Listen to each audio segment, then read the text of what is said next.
Cool.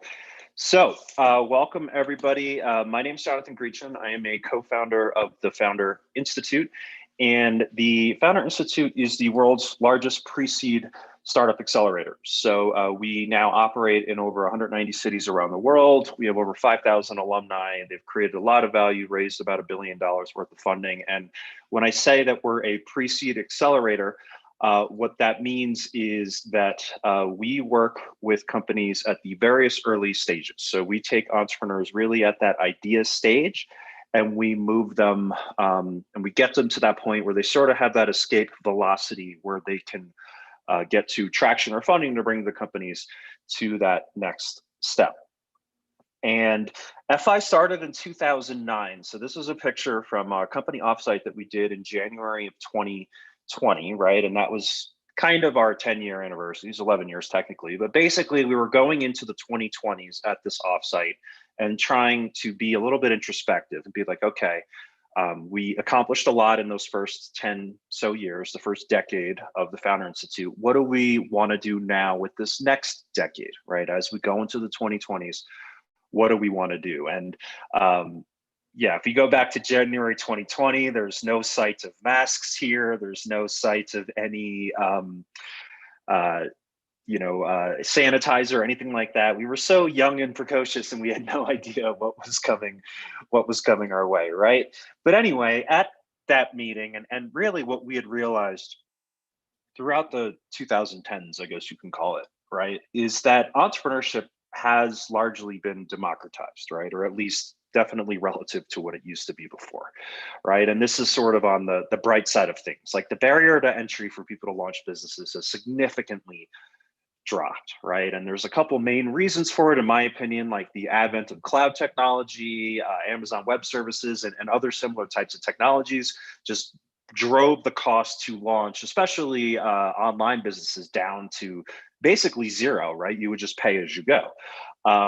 Secondly, the pay-per-click models, right, that Google sort of invented, or really the goto.com invented, if you go really back into the early times. But those pay-per-click models made it super easy for you to reach a very specific audience, right? So you didn't have to be some big consumer brand and buy ads on television to reach a mass audience. Instead, you could just go to Facebook and define, okay, this is my very specific audience that I only want to pay when I get an action, right? And then third, just the amount of resources, mentorship, education, and funding that came out through new methodologies like the lean startup, new platforms like crowdfunding, accelerators, like all these different things just really came together with all of these different technologies to make it super easy and super cheap to launch startups, right? So now that's the bright side of things. Now, the downside of things is, I think collectively as a society, right? I'm not speaking to everybody, obviously, but collectively as a society, we have not used these powers, if you will, for the better, right? Instead of using these powers and these innovations to make the world better and to actually help people, instead, most entrepreneurs have been using it to appeal to some of the worst parts of humanity, to be honest with you, right? To consumerism, to waste, to vanity, hello, social networks, right? To political division, and I'm sure I don't have to elaborate on that. So basically, we just saw there's just way too many entrepreneurs building things in the world that simply do not matter. And essentially, there's this promise of technology. We can use it for the better. All of these innovations, technology is just moving forward at an exponential speed at all times. But the masses are using it for bad things, generally, right? Not for good things. We just simply not delivered as entrepreneurs where we should be trying to make the world a better place. So this mission that we came up with in January 2020, this kind of mission 2.0, was that we want to create a society where there's startup alignment, right? Where there's entrepreneurs building great companies, where there's venture capitalists funding great companies that are building all good things in the world, and where there are consumers that are supporting those companies as well. And so what we said was that by 2030, we want 80% of our companies to now be building businesses that directly address the UN SDGs. So this was January of 2020, right? 2020, not my favorite year. I've had 37 of them now. I'd say 2020 was, maybe at the bottom. I don't remember the first couple of years, but I'm pretty sure 2020 was probably worse. So what 2020 did, it's, our mission that we established back then has only become more important. All right. In fact, the Undersecretary General of the UN, I mean, we basically have gone back decades on all this progress that we made. And to be honest, at least in my perspective, and from a startup and entrepreneurship perspective, the progress that we made was sort of questionable at best, right? But now, subjectively, it is we're getting pushed back very, very, very far. So what do we do in this situation, right? Like any good entrepreneurial kind of company, we're like, all right, let's go talk to some of the entrepreneurs in our program. Let's talk to the local leaders that run our programs all around the world, right? We have hundreds of local leaders, over 5,000 companies that have come through, and we have a large network of venture capitalists. Like, let's talk to them and see why aren't entrepreneurs at this idea stage, right? These early stages, why aren't they trying to build something that matters, right? Like, we're not all terrible people, right? We all generally have good intentions. So why aren't people using their energy towards building something that is meaningful? And the first bit of feedback that we got usually would fall into one of these two kind of paradigms, right? It is this idea that, look, we're a for-profit company. Like, why impact's not our domain, right? I'm here. I need to make money for this business. This is a business that, again, is for profit. We're not a nonprofit, so I don't impact. It's just simply not our domain, right? It's like we're not speaking the same language here, and this is something that honestly shouldn't be too surprising with the political discourse that is going on in the world right now. In the last couple of years, like it's just binary, right? It's like one path or the other. You're either for profit or you want to do something that does good in the world, right? And that's just this mentality that we have. It's very similar to political discourse, where it's like, look, if you like this, you can't like that. Like, no, you can't. You have to be all in here on this way or all in on this way, right? It's just two extremes, and it's not productive. All right, and not only is that thinking not productive, it's outdated, and there's no reason why a company can't be for profit and also doing good in the world. But people are still kind of stuck in that mindset, right? So that was kind of the big first thing that we saw.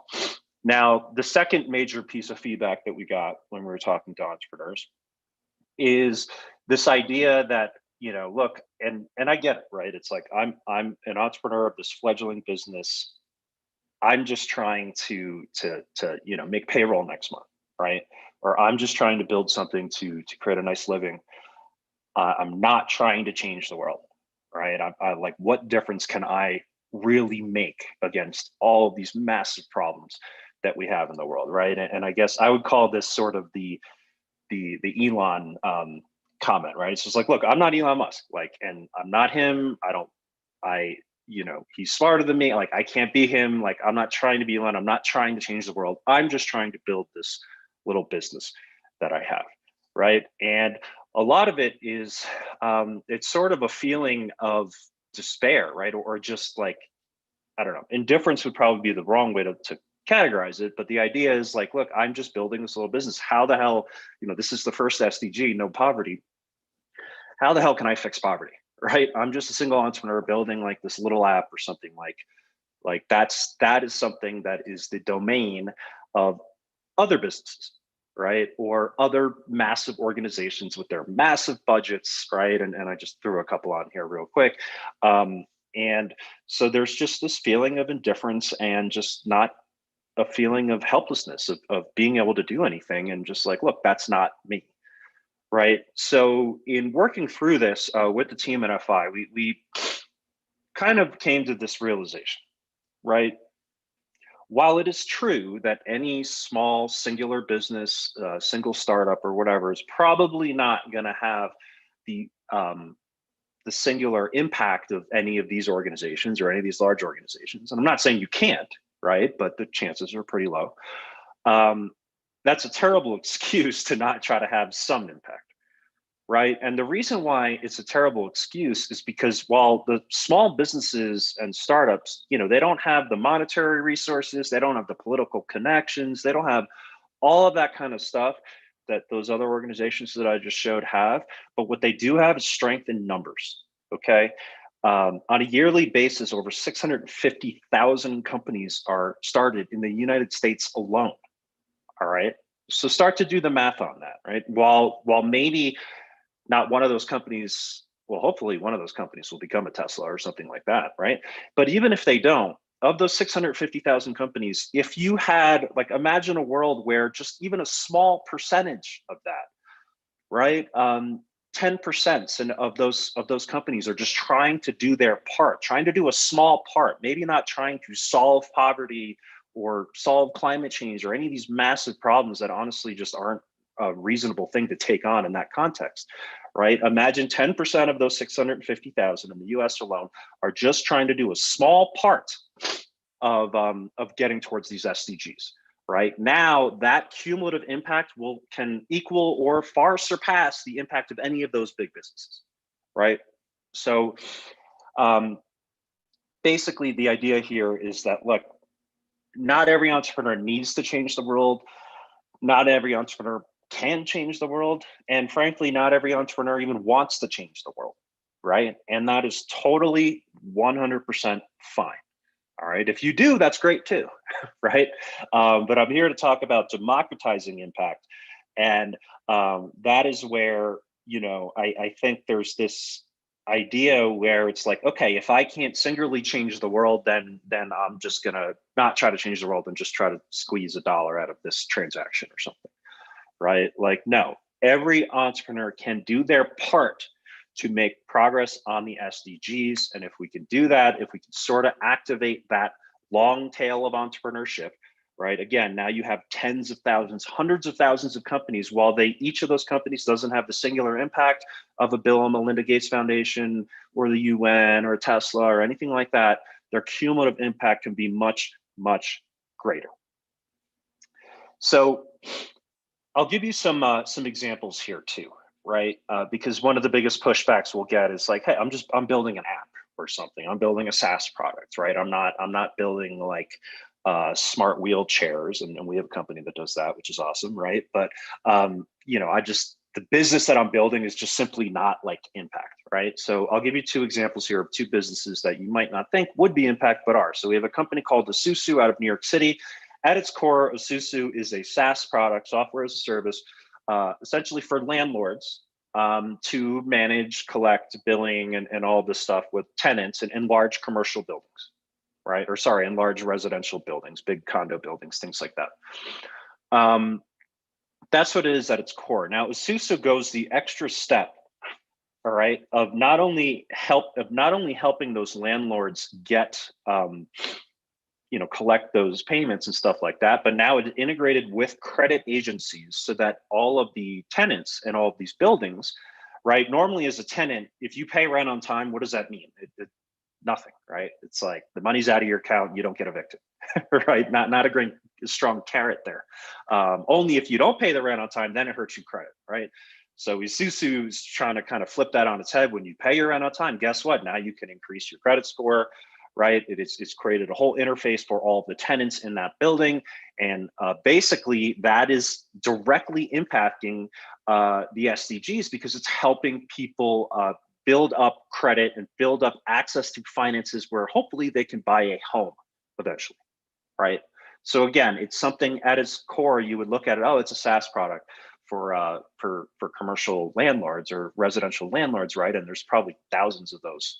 But they go that extra step, and it's really helped them become a better business, honestly, because it's getting the tenants much more engaged, right? And when they're much more engaged, and when there's positive reinforcement, they're going to pay their rent on time, which makes the landlords happy, right? So again, like this is the places where you can get creative. So Swerkit is another company, and they're based out of DC, and they were on Shark Tank probably about 5 years ago or so. And this is it's an app, fitness app, and it syncs with a lot of different music services and things like that. Basically, it's one of these apps, right, where You don't need any equipment or anything, and you can just get a really great workout in. There's different playlists and stuff like that, right?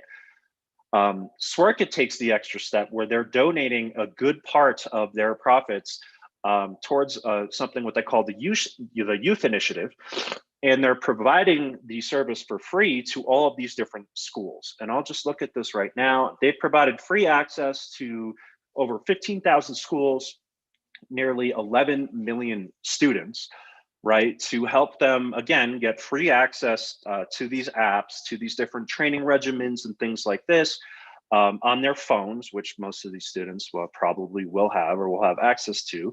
And again, that helps fight childhood obesity, right? Another UN SDG. So 2 companies, right? I got a SaaS product, I got a fitness app, right? If you were looking at that past paradigm where it's like, look, I can't be Elon, right? Then you may not do anything about it. But these products have gotten created and they figured out a way to do good in the world while also turning a profit. 2 other ones that I'll put here. These are, very much technology products built by programmers and computer scientists, right? Total Control is a SaaS product, again. And what Total Control is helping to do, and this is a company based out of Oslo, it's helping large organizations, governments, large buildings, big companies and stuff reduce the food waste in their kind of large kitchens, right? And again, this is something that saves money for those companies, so they're willing to pay, right? Total Control is not a nonprofit, but they're doing it in such a compelling way. And again, they're saving food from being wasted. Right, Fairly.ai is another company built by a bunch of computer scientists, and they are helping large businesses that are starting to leverage AI or machine learning, whatever you want to call it, a lot of buzzwords, right? But they're helping those businesses sort through all the algorithms that they've started building to sort through their data to remove bias, okay? Once again, that is not only good for society, right? When we're removing bias, it's good for the business when you're removing bias, right? It will lead to better and more objective outcomes. So I know some of these solutions and stuff that I've talked about are like, it takes a little bit of creativity, okay? If you're not building a smart wheelchair, or if you're not building some machine to clean up the oceans or something like that, right? You do have to take a little bit of an extra step to figure out, okay, how is my business going to create good in the world? And the good news is that the UN did a lot of the heavy lifting here, okay? They created these SDGs, they broke them out into a lot of different categories, but we wanted to take sort of the next step on those UN SDGs to help them be a little bit more applicable to entrepreneurs at the ground level. And that is what we call this For Progress initiative. Right? And basically, you don't have to be a nonprofit. You can be a for-profit company that is for progress on the SDGs. And we created a tool to help you find very specific action items that you can use to make your company impactful. And you can see these tools at fi.co/progress. And what we identify a for progress company as is a company that, again, can identify achievable and actionable impact metrics. All right, and to try to make this a little bit more digestible, we call these IKPIs, right? So they're impact key performance indicators. And then secondly, you have to track these things, right? If you don't track it, you're not going to, you only achieve what you track, basically, right? So not only should you do it just to keep yourself accountable, and so that this doesn't devolve into some kind of just marketing campaign for your business, you should track them because it keeps you on point to see what actual impact you are making in the world. So let's use that example I had before, where a lot of people are saying, look, I'm just an app company. How the hell am I going to solve something like poverty, right? Well, you can log into fi.co/progress. On the left here, you can see you can either search by keyword, right, on the type of business that you're building, or just some of the other keywords about your business, or you could choose one of the actual specific SDGs, right? Then within SDGs, within each SDG and within each SDG subgoal, we have now created these IKPIs, which you could see here. So let's say, again, like I'm a SaaS company, right? yeah, I can't solve poverty, but then I go in here and solve poverty and I go down to 1.4. And you know what? I can't solve poverty, but I probably could help people get access to fair loans or other opportunities for home ownership, right? That is a much more actionable, realistic goal where you can actually make a difference, right? Even if it's a small difference, you can make a difference. So you can select these different goals on this tool. You can kind of create a set of different IKPIs that your company will adhere to and that you want to plan around. You can download this PDF, which could be a worksheet or a PowerPoint slide. And you could show it to your team and work with your team to figure out how to actually put this plan into action. So here you could see an example. You don't even have to provide an email. Okay, we're not trying to collect leads here. It's totally free, totally open tool. You can download this information, share it with your team, and ideally you could figure out what your IKPI is going to be as a business to drive this forward, right? The whole goal of this tool is to make it as easy as possible for you to find actionable, smaller things where you don't have to necessarily change the world, but you can just do your part. And here's an example, as I mentioned before, the last part of being a for-progress company is to publish and track your results, right? So this is a live page that you can see on fi.co/IKPI. At Founder Institute, we've picked 3 IKPIs ourselves. First is on the first SDG, which is decent work and economic growth. And we are trying to launch as many companies as possible, right, around the world. The second one is on helping, is the SDG goal 9.B, which is industry, innovation, and infrastructure. And there we are tracking the number of new accelerators that we're running in developing nations as defined by, forgot who it was, probably the UN or somebody like that, right? We're trying to use objective forms of measurement here. And then finally, the last SDG that we're going towards is to reduce inequality.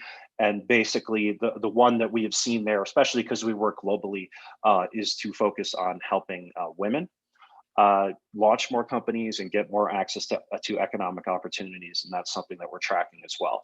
Now, you can go on to fi.co/IKPI, right? And guess what? It's not going to be a hockey stick.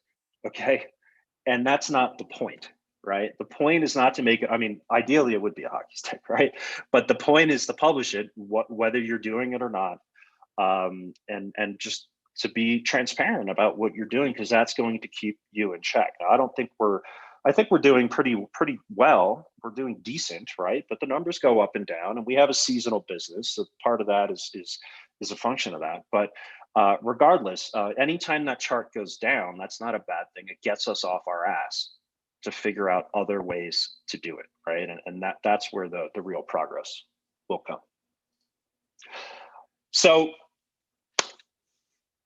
I'm going to wrap up in a second, but there were a bunch of new concepts that I reviewed today, and one way that we have, we've launched this competition called Pitch for Progress. Okay, you can see it at pitchforprogress.com. Basically, it's a free competition where anybody can submit a pitch via video about a business that they're building that addresses any of the UN SDG goals. We're trying to get people using that tool. We're trying to get more feedback on that tool.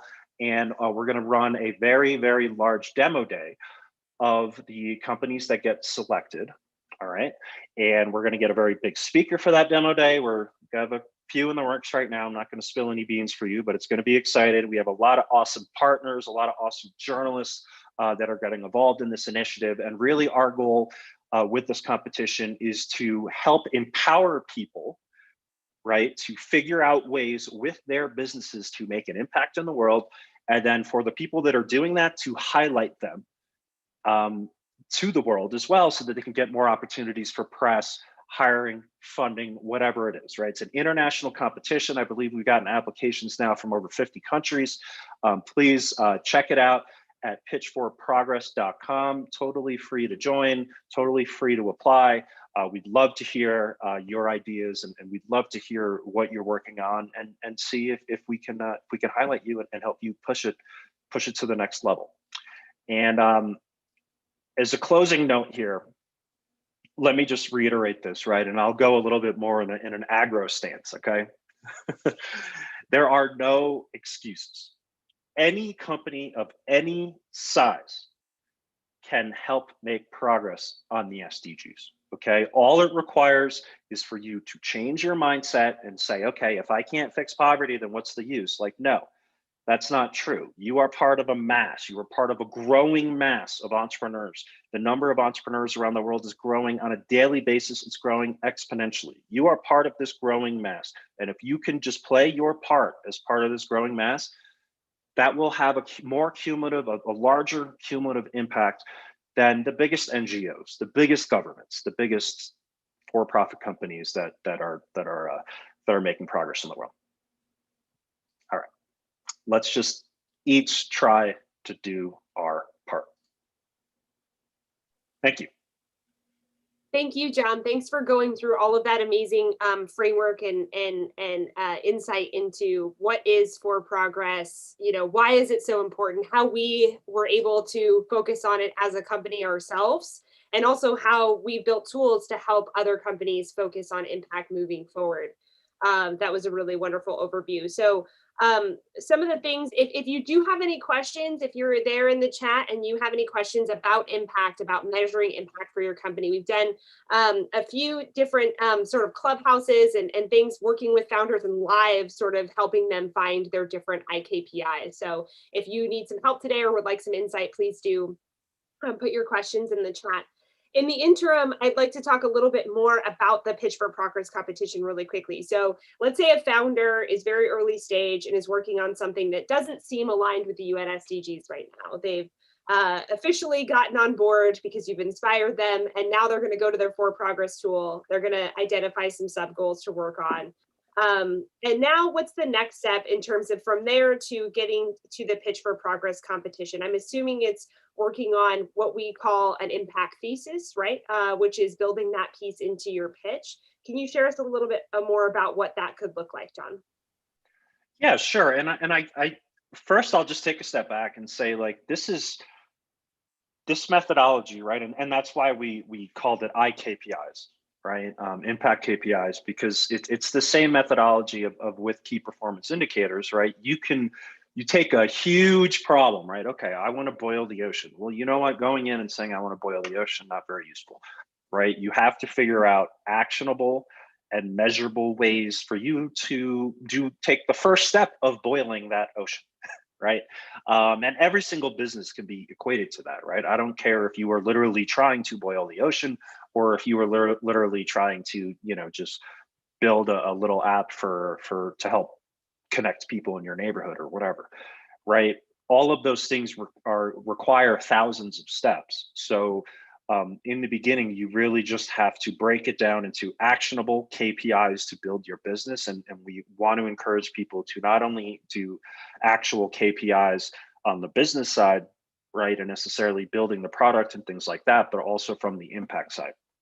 Because believe me, in addition to just doing good in the world and being morally correct and hopefully maybe sleeping better at night, it's going to make you a better business. Right now, the world is so divided.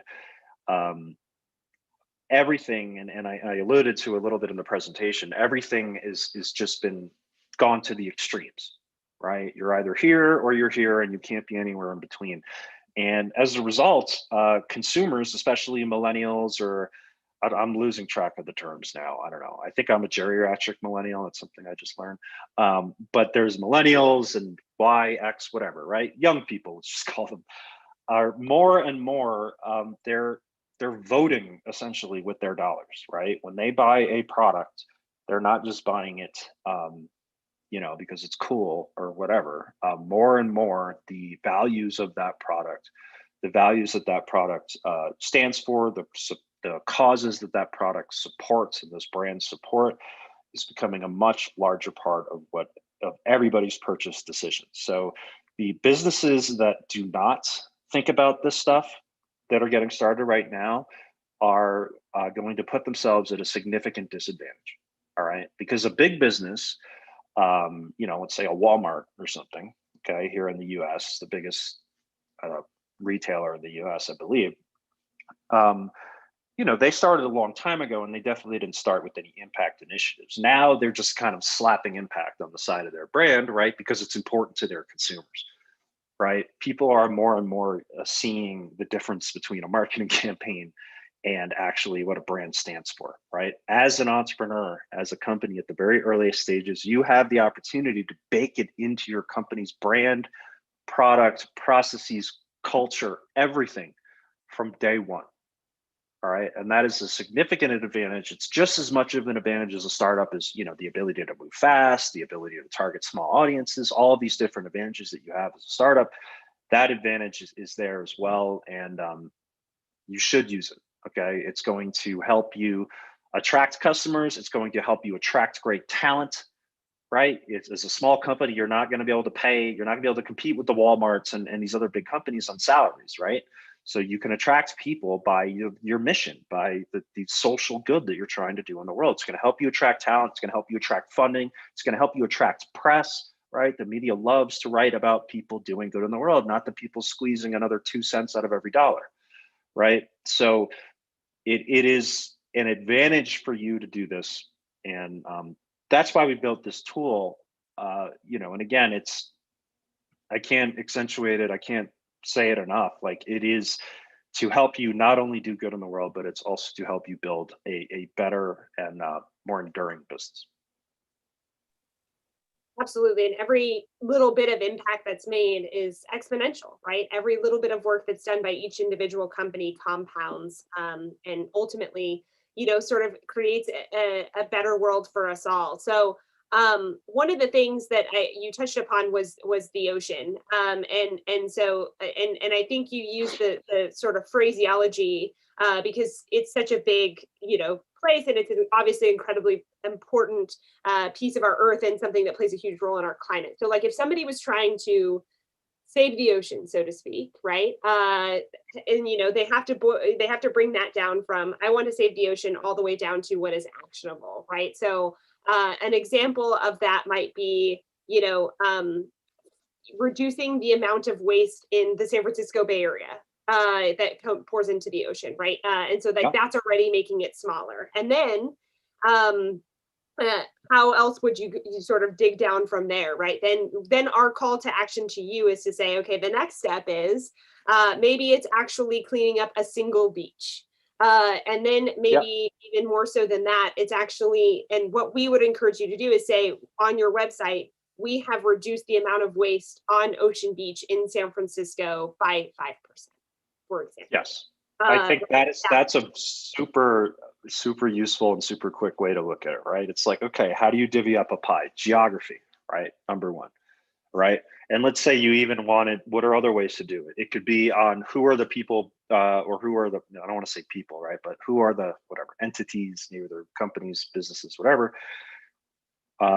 Like what is contributing to the most waste, right? You could also start there, and that could be geographic, nationally, internationally, whatever, right? It's just educating yourself on exactly what are the causes of the issue and figuring out how you can make some little impact on that, right? And ideally, it is tied to what you're doing as a business, right?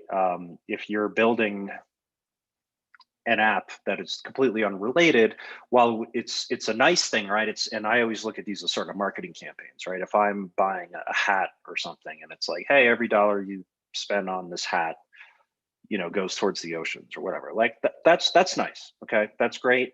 I don't want to discourage people from doing that. I do think that's a useful thing to do, but I think it becomes so much more powerful when you actually tie it into like the fabric and what you do as a business. Right. So instead of maybe this theoretical hat company just giving $1 to the oceans because it's, maybe it's like a brand that has something to do with the oceans or something, which is, very marketing aligned and does do good in the world. So that's fine. But it could be a lot more powerful if that hat brand actually was devoted to changing something that was like part of their business, right? Like the supply chain. Like, where is this hat being made? I don't even. This hat's made in Vietnam, okay, right? My guess is the people making this hat are not being paid very well, right? And a lot of these ingredients that in this hat that I'm wearing, and now I feel like a dick, right? But seriously, a lot of the ingredients in this hat, the materials that I'm wearing are probably not created sustainably, right? So I would much rather that hat company, try to dive into those problems, right? Because again, not only is it just will be much more powerful and create more impact in the world, they need to dive into their supply chains. They need to dive into all that stuff anyway, right? So it's part of their normal kind of doing business. It's part of their normal workflow. So that's where I would encourage people to do that. But also if just attacking other things and other charitable causes and stuff that maybe aren't completely related to the mechanics of your business, that's obviously great too. We have some questions from the chat. Sander has a very thought-provoking question. He said, are you concerned, or Sander said, are you concerned that maybe this approach of selecting IKPIs and broadcasting your measurements could become an SDG washing tool, i.e. something positive impact that is measured while ignoring or excusing negative impact? Great question, right? And this is something that we definitely thought about a lot as well. And we actually went through a very large process as part of that thought process that I presented about before of like, okay, how do we define impact, right? And we sort of went down this rabbit hole, and there's a document, I think if you, is it still up, fi.co/declaration, right? Our first kind of way of attacking this problem, Sander, was to say, all right, you know what, like this term impact is so broad and so many people are using it. There's impact washing, right? There's all this stuff. Let's try to engage tons of people and see if we can put a meaningful definition around impact. Okay, and then that gives everybody like kind of a common target to go towards. And what we found was, and I think our work there was pretty good, right? Like I think it's useful, but what we found is that's not useful for entrepreneurs. Okay, as an entrepreneur, you need to make it accessible, right? The idea here has to be that we're growing the pie, so to speak, of impact. Whereas if you're looking at it at big companies and NGOs and stuff, right? When you're measuring those types of organizations against impact, it's not a question of growing the pie. It's usually the question of policing, because you're policing their impacts because they're getting grants or funding or something like that, right? And that is just a totally, as for entrepreneurs at the earliest stages, a totally different approach. And that's what we found. So that's why we essentially pivoted and we said, look, it's not about like trying to create a unified standard of definition. It's about trying to make it accessible, about trying to give entrepreneurs and anybody a way to figure out how they can make impact. Now, will some people cheat the system? Sure. Right? Like, we can't be naive about that. But again, like, we're not like, the For Progress Initiative is not like a seal of approval. It's not like you're not going to get funding through it or anything, right? The idea is to inspire and empower people to make a difference in the world. So your question is very much on target, Sander, and it's something that we poured through a lot. But what we found is that question is totally geared towards the big companies. And what we're trying to do is, that's top down kind of thing. And we're trying to do the bottom up and just trying to grow the pie of people trying to do good in the world. Will some of those people maybe take advantage of it and maybe not do good? Sure. But the cumulative impact will be much, much greater. Awesome. And then we have another question from Andrew in the chat who said, are FI's IKPIs exactly the same as the SDG targets and indicators, or have we amended them? Well, the IKPIs we came up with all the IKPIs ourselves. Okay. And there's a document, and maybe if someone on the team can put that into the chat, there's an open Google document. Okay. And we shared this with hundreds, if not thousands, of people around the world. And basically the first version of this document was every single SDG, right? Copied and pasted from the UN because they did a great job, right? And under each SDG, according to the UN, there were sub goals, right? So basically, what we started sharing this out with all these other entrepreneurs around the world, and we're like, look, this is what the UN created.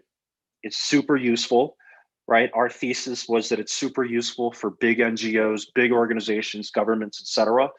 Again, top down, right? We want to make it more useful for bottom up entrepreneurs, small businesses. How can you take those SDGs and sub goals and make them a little bit more actionable? All right. And I believe we have now, there's something like 500 IKPIs in there. Essentially, we added another line item, right? Much more actionable things under each sub goal. So there is an open Google Documents where we're still trying to get more people to submit these ideas, right? I actually don't, that's a living, breathing thing. Like my goal is to upload another maybe several hundred IKPIs every quarter or so into that tool that I showed you. Because again, it requires creativity, right? Everyone's building a different kind of business. And I think it literally is just sort of that spark where it's just like, oh, wow, okay, this is poverty. And you go down to a sub goal, you go down to an IKPI and you see one of them and it just sparks. It's just like, you know what, I can actually make an impact on that metric. Right. And those are the kinds of things that we're looking for. So yeah, on fi.co/IKPI, those were IKPIs that were, built using that research method. And again, there are about 500 of them. And I also don't think necessarily, that those maybe will change the IKPIs that we're looking for in a couple of years. I think like anything, those types of things can change. But I think we did a pretty good job of picking the first few because they're very integral to what we do as a business, right? We launch accelerators around the world and we help startups build companies, right? So what can you extrapolate from those things? All right, well, let's make sure that we're doing that a lot, right? We're helping a lot of people build businesses and try to create wealth and opportunities for themselves and their community. Let's try to help people do that, not just in New York and Silicon Valley and California and London or whatever. Let's do that in developing nations as defined by an objective body, and let's help do that in a way that's equitable, right? And we could have picked a lot of different, quote unquote, minorities around the world, but because we're global, picking women was the most actionable for us. So that's the one that we picked, and that's where we think we can make the most impact. Thanks for elaborating on that, John. And Vladislav has some feedback and suggestions for us, which I think is quite interesting. So FI is already the third VC or accelerator who's developed its own methodology. Would it be helpful to create one framework in order to avoid confusion and be possible to compare generated impact? And I would start that off by saying I believe the UN SDG is the one framework I think that many people are building things off of, but I do think it's super interesting to work cross-collaboratively either with different accelerators via stage, because we're pre-seed, right? So maybe that's a different stage, or to try to create a holistic path something that's very comprehensive for startups to take. So thoughts on that, John? 100%, Vladislav. It would be useful for all of us to combine those things. I think at FI, we're pretty unique. Okay, we work with founders that. Oh, sorry, that's a rookie mistake on my end that I mute that. But we work with founders at the Founder Institute, a lot of which are pre-incorporation, right? A lot of which maybe even still have a full-time job. They are at the very, very earliest stages of building a business, right? So a lot of times the word accelerator, that's why we call ourselves, by the way, a pre-seed accelerator, okay? Most accelerators will work with a team that's incorporated that they're already sort of on the path of building the business. We've built our methodology specifically to address people sort of at that ideation stage so that they could build these things into the very fabric of their business, right? So, that's why we did it this way. Now, would I love to collaborate with others, and is creating standards good for any industry? 100%, Vladislav, right? You're right on the mark there. But for us, we looked at it where for our specific use case, and for, and it's not just the founders coming through the Founders program, it's just, we work with founders at the idea stage. So that's where we wanted to, that's our audience essentially. So that's what we built this methodology around. Fantastic. But that is great feedback, and we'll definitely take that into account. Jacques asks, do the SDGs have to be seen in a holistic or transversal way, even if they make only 1% of each, or rather focus goal by goal until each of them have been accomplished? Thoughts on that? So, okay, trying to understand the question, but I think what you're saying, Jacques, is that do you need to look at each SDG individually, or can you do a little bit of all of them? And I think that's what you're asking. Okay, so something along those lines. If that's what you're asking, I think in our SDG tool, which is at fi.co/progress, it actually, after you choose 3 IKPIs, it stops you. Okay, it says you can't choose more than 3. Right. And that's not to limit your ambition or say, okay, you picked 3 on poverty and none of the other SDGs matter. Right. It's just, as entrepreneurs, as early stage founders, you have to focus.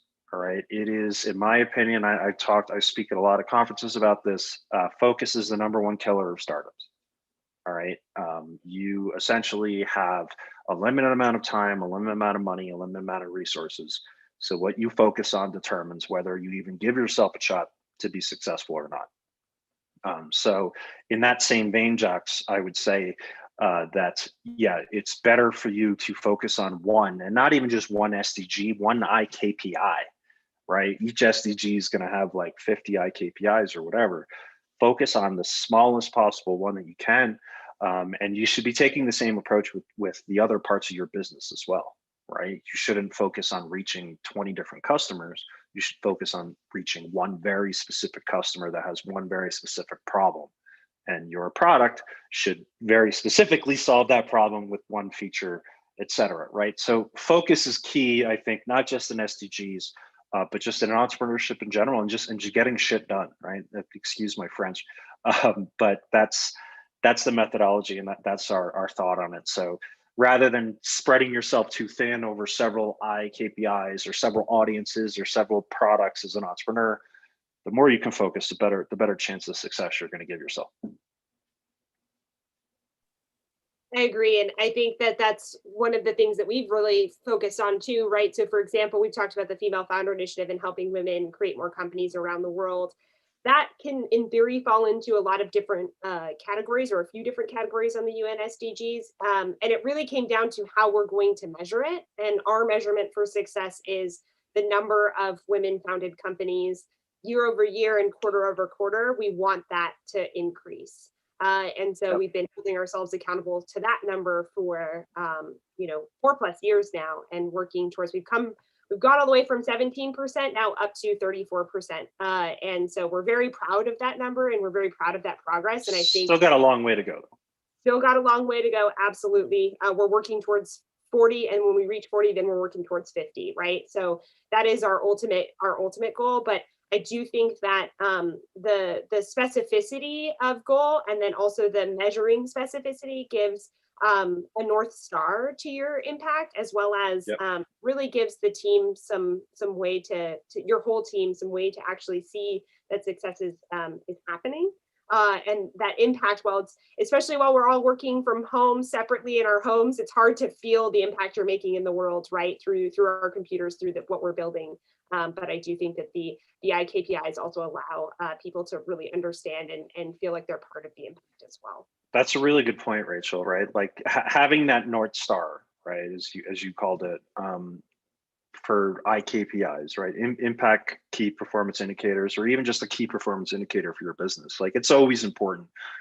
And it's hard, by the way, right? Like, it's digging in and trying to figure out, okay, it's essentially saying what number will go up or down to tell me if I'm doing a good job or not, right? Like, that's not an easy answer in a lot of cases, right? Sometimes it's easy. Sometimes it's just like, okay, how many of these, toothbrushes did I sell? Right. But most businesses, especially businesses that will create impact, aren't going to be that simple. So, diving down and figuring out what that North Star metric is, what those KPIs and IKPIs are, can be challenging. But what I would say too is just publish them. All right. Like, nobody's perfect. I'm sure our IKPI page, it's not a hockey stick. All right. If somebody looks at our page because it went down last month, it's like, hey, I can help you do this and we can partner with them. I mean, that's freaking awesome. Like, we're not perfect. We make mistakes. You'll make mistakes. You don't have to project this hockey stick thing on everything, especially when it comes to impact, because when it comes to impact, the transparency is much more powerful.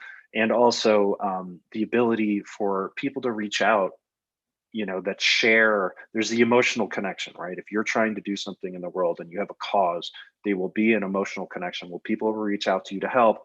And that could lead to some interesting relationships. Awesome. And we have our final question we'll take from the chat. Yue, I apologize if I'm mispronouncing your name, but Yue it asks, is the FI methodology more applicable to forming for-profit companies? Yes, it is. It is UA, and maybe I should have made that clearer, but yes, it is. The whole purpose of For Progress is that we believe that there's no reason why companies can't be for profit and for progress. Okay, I think that looking at, all right, I think a long time ago there was a concept where if you wanted to do good in the world, you had to be a nonprofit company, because we could rely on governments to fix all of our problems. Okay, in my opinion, we can't rely on governments to fix our problems. I wholeheartedly believe in the power of the market in creating large scale change, right? Whereas before, maybe a government could just say, hey, do this, right? And it's done, right? Now we live in a society where information is shared all the time. So you have to care not just about what the government tells you, right? And I'm talking in a global perspective, right? I understand there's some countries, there's different cultures here, but from a global perspective, if you want your message and your cause or your product, right, to get out there and to have reach, it has to appeal to the needs of people. It has to appeal to the needs of consumers, right? And that is, like, how do you measure that? That is for profit. Okay. So that's why, like, the power of the market and the power of actually providing something to a consumer that solves their problems and is something that they want, right? And again, that consumer can be a business, it can be an individual person, it can be a government, it can be a company, whatever, right? That is the strongest method that I believe that we have to create large scale change in the world. Now, as I was telling in my presentation, I do believe that that power has been used negatively, right? Which sucks. But I do believe that you can create just as much, if not more, and I believe more, impact as a for-profit business that has, these values at its core, than you could as a government or some big NGO or something like that, right? It's just a different method of doing it. But that is the For Progress tool, is to try to help you find ways that you're building a business that is still very much in tune to building something that customers want, but that it also creates a lot of good in the world. And that's the goal of For Progress, and that's what we think about about the dichotomy between, and honestly, I just think it's a misunderstanding between what nonprofit and for profit means, right? For profit, I feel like people think it's somebody diving into a pile of cash. It doesn't have to be that way. Founder Institute's for profit. Believe me, we don't we're not this isn't a mansion that we're in right here, right? We're trying to do good in the world, while also turning a profit to hire people and do all of that kind of stuff. And it doesn't have to be a dichotomy of like, oh, you're for profit, then you're taking money from somebody else. very old school way of looking at things. You can create new value, not extract value. Thank you so much for elaborating on that, John, and thank you to the audience for some amazing questions, and also some challenges and feedback for us too, to improve on our processes even further from here.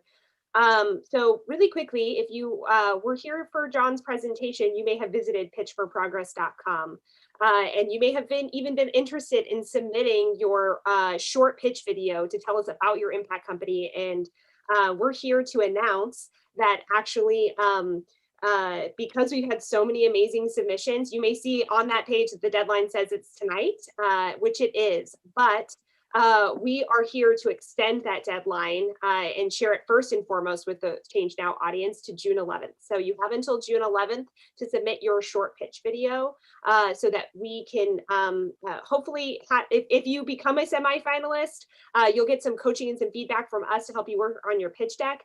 And if you become a finalist, you'll be live on the demo day and may even get to win the grand prize live on the demo day on July 14th. So we're here to make that announcement for you today. If you've gone to pitchforprogress.com, don't worry, you don't have just until tonight. We will actually extend that for 2 more weeks because we're getting so many amazing submissions, and we want to hear more from these impact companies around the world so we can elevate you on the global stage and really, showcase all of the wonderful work you're doing. John, any last minute thoughts or suggestions for people submitting their pitches here very soon? I'll just say again, we have to break ourselves out of this mentality of this binary mentality, right? Like, things aren't necessarily right or wrong. You don't have to be for profit and doing good in the world. Like, those are extremes, right? There's a lot of in between space here, and I agree. Vladislav, again, you brought up a good point, right? Where yes, like success washing, SDG washing, right? That's an issue. And again, like, there's pretty much no way you can prevent that kind of stuff, right? But we have to look at this as sort of like with an abundance mentality, right? Like, okay, if we can help inspire and if we can help tens of thousands of people try to do a little bit of good in the world, will a couple hundred of those maybe do some bad in the world? Yeah, probably, right? And unfortunately, that's the world we live in. But let's just try to create more value, right? Let's try to grow the pie. And again, whatever kind of company that you're building, you can figure out a way. It may not be as obvious, right? But you can figure out a way to do your part to build something that creates a good impact in the world.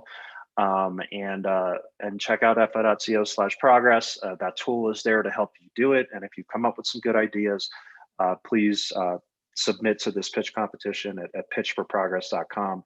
And we'd love to see what you have. There's going to be some educational opportunities as part of this pitch competition. We're lining up some really great partners, and we're really excited. I believe the demo day will be in mid-July, if I'm not mistaken, Rachel. And we are, we're expecting several thousand people to register for that. And we're excited to just showcase some of the companies that, again, are just doing good in the world, but while also making a profit. Awesome. Well, thank you so much, John, for sharing your thoughts with us today. That's it for us, everybody. Thank you for joining us. Go to pitchforprogress.com, and we look forward to seeing your impact pitch. So have a great day, everyone. Bye-bye. Thank you.